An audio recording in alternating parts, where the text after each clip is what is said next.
குழாய் கிணறு பாசனத்தை வைத்து கொண்டு தான் விவசாயம் செய்கிறாங்க.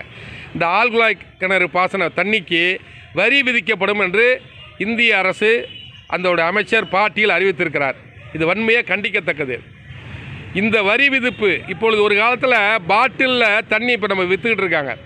முன்னெல்லாம் அந்த பாட்டிலில் தண்ணியே விற்பது கிடையாது. இப்போ குடிக்கிற நீர் நம்ம விலை கொடுத்து வாங்குகிறோம். அதுபோல் இன்னும் கொஞ்சம் நாள் காற்றையே நம்ம விலை கொடுத்து வாங்க நிலைக்கு போயிட்டுருக்கோம். அவ்வளோ மாசுபடுது சுற்றுச்சூழல்.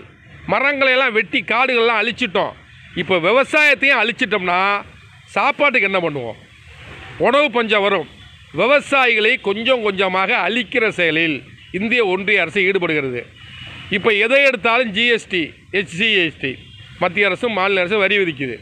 விவசாயிகள் வாங்குகிற உரங்களுக்கும் வரி இருக்குது. விவசாயிகள் வாங்குகிற அத்தனை பொருட்களும் வரி இருக்குது.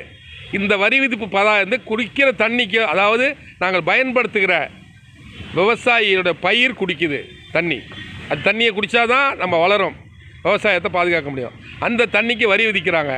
தவிச்ச வாய்க்கு தண்ணி குடிக்க மாட்டியான்னு கேட்குற நிலையில் நாங்கள் எங்களுடைய பூமிக்கு அடியிலேருந்து ஆழ்குழாய் கிணறு போட்டு நாங்கள் எடுக்கிற தண்ணிக்கு இந்த இந்திய அரசு வரி விதிக்கிறது. ஒரு காலத்தில் கேட்டான் கட்டபொம்மன், வானம் பொழிகிறது பூமி விளைகிறது, உனக்கு எதற்கடா கிஸ்தி என்ற ஆங்கிலேயனை பார்த்து கேட்டான். அந்த ஆங்கிலேயன் கூட தண்ணிக்கு வரி விதிக்கலையா? உப்புக்கு வரி விதித்தான். அதுக்கு மகாத்மா காந்தி உப்பு சத்தியாகிரகம் போராட்டத்தை நடத்தினார். இப்போது உப்பு சாப்பாட்டில் போடுற சிறிதளவு உப்புக்கு வரி விதித்த ஆங்கிலேயனை எதிர்த்து எப்படி அண்ணல் காந்தியடிகள்லேருந்து எல்லாரும் வெகுண்டு எழுந்து போராடினார்களோ, அதுபோல் விவசாயத்துக்கு பயன்படுத்துகிற ஆழ்குழாய் கிணறிலிருந்து எடுக்கிற தண்ணீருக்கு வரி விதிக்கிற செயலை நாடு முழுவதும் இருக்கிற விவசாயிகளும் சமூக ஆர்வலர்களும் ஒன்று திரண்டு போராட முன்வர வேண்டும். அது மட்டும் இல்லை, இந்த தண்ணியை ஆற்றுல வர்ற தண்ணியை நிறைய கூல்ட்ரிங்க்ஸ் கம்பெனி எடுத்து யூஸ் பண்ணுறான். அதுக்கு வரி போட்டியா? இல்லை. அது மட்டும் இல்லை, பூமிக்கு அடியிலிருந்து எத்தனையோ கனிம வளங்களை கொள்ளையடிச்சிக்கிட்டு இருக்கான். பூமிக்கு அடியிலிருந்து கூழாங்கல், அந்த கப்பி பாறாங்கல், ரோடு போடுற கப்பி, செம்மண், கிராவல், ஆற்று மணல், இப்படி கனிம வளங்களை கொள்ளையடிக்கிறானே, அதுக்கு வரி போட்டியா? அவன் பாட்டு ஒரு பக்கம் கொள்ளையடிக்கிறான், நீ பாட்டு கண்டுக்காமல் இருக்க. ஆக கார்ப்பரேட் நிறுவனங்களுக்கு நீங்கள் கை கொடுத்து ஆதரவு தர, விவசாயிகளை அழிக்க பார்க்குற.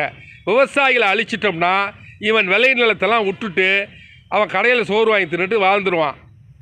நம்ம அதையும் கூட கொடுத்துருவோம் அப்படின்னு நினைக்கிற. விவசாயிகளை அழிச்சிட்டா இவர்களுடைய நிலங்களை நீ அபகரிச்சிக்கலாம், நீ எப்படி வேணாலும் கொள்ளையடிச்சிக்கலாங்கிற முடிவுக்கு இந்திய அரசு, இதை தமிழ்நாடு அரசும் கண்டுக்கலை. இந்திய அரசு போடுற திட்டங்களை தமிழ்நாடு அரசு அமுல்படுத்த பார்க்கிறது. விவசாயிகளோட மின் மோட்டார்களில் அந்த இலவச மின்சாரத்தை நாங்கள் பயன்படுத்திகிட்டு இருக்கோம். ஆழ்குழாய் கிணறு விவசாயம் தான் நான். அந்த இலவச மின்சாரத்திற்கு என்ன பண்ணுறாங்கன்னா, இப்போ அதுக்கு மின் மோட்டார், அதாவது வீட்டுக்கு வைக்கிற மாதிரி மின் மோட்டார் பொறுத்துறோம், எவ்வளோ கரண்ட் ஆகுது, உங்களுக்கு இலவச மின்சாரம் தான் எவ்வளோ கரண்ட் ஆகுதுன்னு பார்க்குறோன்னு சொல்கிறாங்க. அதை நாங்கள் போராடி தடுத்துக்கிட்டு இருக்கோம். இப்போ அதையும் மீறி கரண்ட்டுக்கு திரும்ப இலவச மின்சாரத்தை ரத்து பண்ண பார்க்குறீங்க. அதை அடுத்து இந்த மாதிரி நம்மளோட ஆழ்குழாய் கிணறு தண்ணிக்கு வரி போட பார்க்குறீங்கன்னா இதை ஏற்றுக்கவே முடியாது. இதற்கு மிகப்பெரிய போராட்டம் நடத்துவோம். தஞ்சாவூர் காவிரி டெல்டா விவசாயிகள் சங்கம் சார்பில் இதை வன்மையாக கண்டிக்கிறோம். இந்த நிலை தொடருமானால் இந்த அறிவிப்பை மத்திய அரசு திரும்ப பெற வேண்டும். திரும்ப பெறாவிட்டால் நாடு தழுவிய போராட்டங்கள் நடைபெறும்.